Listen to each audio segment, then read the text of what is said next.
Hey yo, what is up everyone? It is the Alpha J of the Alpha J Show, and today we are bringing back a series long missed, at least to me. Would I Reboot? This is a series on the Alpha J Show where I talk about if I will or will not reboot a series. Usually these are rare to do because I would have to watch the entire series and understand it enough to want to know if I want to reboot it or not. You guys voted it? So let's talk about it. Just like The Mighty Bee, it is an older show on Nickelodeon that I was skeptical on if I really liked or just tolerated as a kid. I know there wasn't that many bad episodes, but the good episodes, like the ones I reviewed previously, still kind of have some problems. For the rest of this review and for simplicity's sake, I'm gonna call it Teenage Robot. So Chris Savino, the guy who created The Loud House, had directed Teenage Robot in its later years. In fact, this guy has worked on Foster's Home, Samurai Jack, Yo Gabba Gabba, even the Ren and Stimpy show, as well as many other cartoons that you might even like. This guy has been around the industry for a long time. In fact, there's quite a bit of talent surrounding this project. Rob Renzitti, the creator, worked on Dexter's Lab and then worked on Gravity Falls after this project was cancelled. In fact, much of the staff has had a lot of experience in other shows you most likely remember and even like. So basically, after a few sketches that Nickelodeon rejected, Rob merged a few ideas and this series spawned. This series follows this robot programmed to act like a teenager. Surely many people could have legitimate concerns on if the show would be good. This show could have opted to make Jenny extremely watered down and unlikable. However, how this show shines is with Jenny. She's a pretty strong character,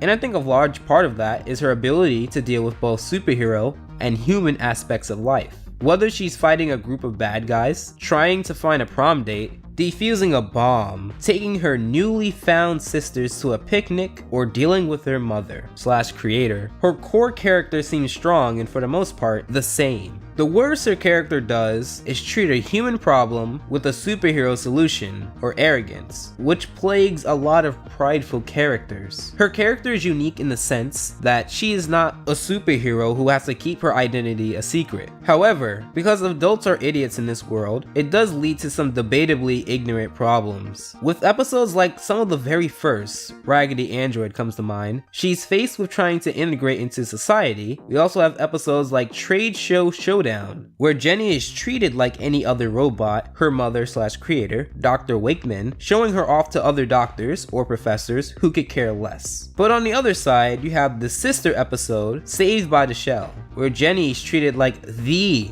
robot. Sheldon, your typical dork, has developed an appreciation for Jenny. Now mind you, this guy is so undateable, his computer gets ads that singles are not in his area. But I believe all these factors contribute to what is a very complex character. And who better to make complex than teenagers? The main characters around her are a different story. For most of these episodes that I watch, Brad is either not really memorable or just a good side character and nothing more. When you remember Teenage Robot, you remember the main bolts and screws. Compare this to Ed, Edd n Eddy, Foster's Home, even The Loud House, where the focus is generally much wider and you remember more than the typical big 2 or 3. Same goes for Dr. Wakeman, Tuck, and Sheldon. They have their roles, but as a character to get behind and talk about any deeper than the superficial is like trying to explain at the highest culinary level why you love McDonald's fries. It is what it is. This isn't like Clyde or Jeff, or even Sheen or Wilt, where the show is not focused on them, yet you know a lot about them. I think if you take into account what I said, it really did hurt the show's memorability long term. One thing I do appreciate about Teenage Robot is that even despite all of that, and even despite the premise, it still captures that childlike innocence. You'd think that from the outside it would just be this bland show, possibly marketed towards teenage girls, that emphasizes the teenage part of it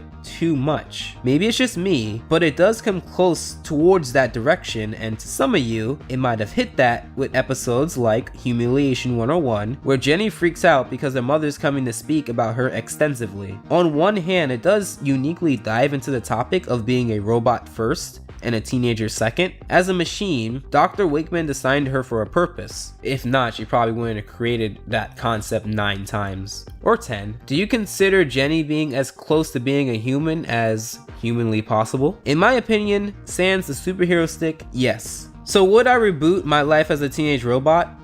Yeah, I'll give it the benefit of the doubt. However, I would not put it back on Nickelodeon. The creative direction Nickelodeon treats certain teenage characters really worry me when bringing back the show. Not to mention their real life example of burying a reboot, Teenage Mutant Ninja Turtles. Honestly, I would rather have the show air on Disney, maybe even Disney XD. I don't really want to give Cartoon Network this show because I don't think it would give the show the light it would deserve when it has Powerpuff Girls. So why not Disney? A fresh coat of paint, possibly some of the experienced writers back, and even a few original voice actors. Maybe Jenny and Dr. Wakeman. And this show can do very well. What does poke a hypothetical hole in my plan is that Teenage Robot was cancelled for low ratings. So maybe it will be short-lived. But who knows? Reboots seem to either get treated at one or the other end of the spectrum. So let's be optimistic. I haven't done a Would I Reboot in months, possibly even a year. Vote for the next thing you guys would like me to talk about in the cards. Also, check out my Twitter at The Alpha J Show, Amino at The Alpha J Show, and Discord. All of that is in the description below, as well as the About page and on my channel homepage. Would you guys reboot My Life as a Teenage Robot? Well, you'll tell me in the comments below. As always,